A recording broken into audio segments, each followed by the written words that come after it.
بسم اللہ الرحمن الرحیم واللہ الغنی وانتم الفقراء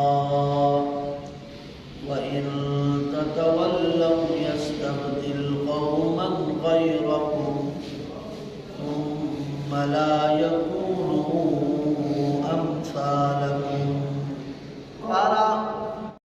اور یہ آیت نمبر ہے 4. آپ تیسری آیت کو ذرا پڑھ لیں. فرمایا کہ اِذْ نَادَى رَبَّهُ نِدَاءً خَفِيًّا. حضرت زکریا علیہ السلام نے آہستہ آواز میں اللہ کو پکارا. اللہ کو دل میں پکارو، آہستہ پکارو، بلند آواز سے پکارو، جس زبان میں پکارو. اللہ ہر کسی کی دعاؤں کو قبول کرنے والا ہے. اور دعا کیا مانگی؟ رَبِّ إِنِّي وَهَنَ الْعَظْمُ مِنِّي وَاشْتَعَلَ الرَّأْسُ شَيْبًا وَلَمْ أَكُن بِدُعَائِكَ رَبِّ شَقِيًّا.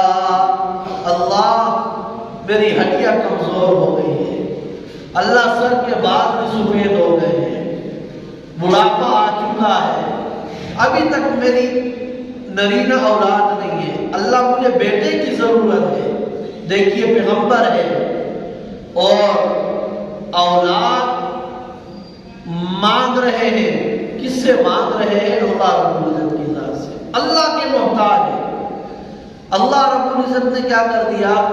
اللہ نے بیٹا بھی عطا کر دیا بڑھاپے میں، بیٹا بھی عطا کر دیا، اور عطا کیا بھی بڑے عجیب انداز سے. اس انداز سے عطا کیا کہ مائی مریم کو دیکھا کہ وہ بغیر موسم کے میوے کھا رہی تھی. کہا یا مریم انا لکی ھذا، یہ میوے کہاں سے آ گئے؟ یہ آموں کا موسم نہیں، آم کہاں سے آ گئے؟ سیب کا موسم نہیں، سیب کہاں سے آ گئے؟ فرمایا کہ بھئی یہ تو اللہ رب العزت نے عطا فرمائے.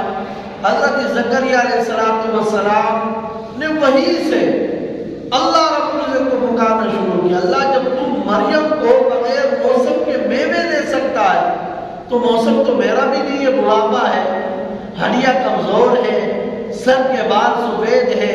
اے اللہ جب مریم کو بغیر موسم کے میوے آپ عطا کر سکتے ہیں، مجھے بھی اس بڑھاپے میں آپ بیٹا دے سکتے ہیں.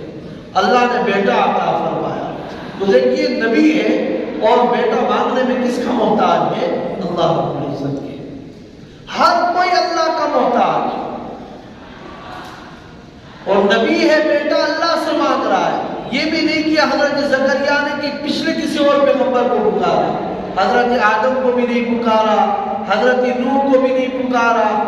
اور آج ہمارے ملک کے اندر جو شرک کا دورہ ہے، ہر کسی نے جھنڈا لگایا ہوا ہے، کوئی کسی مزار پر جا کر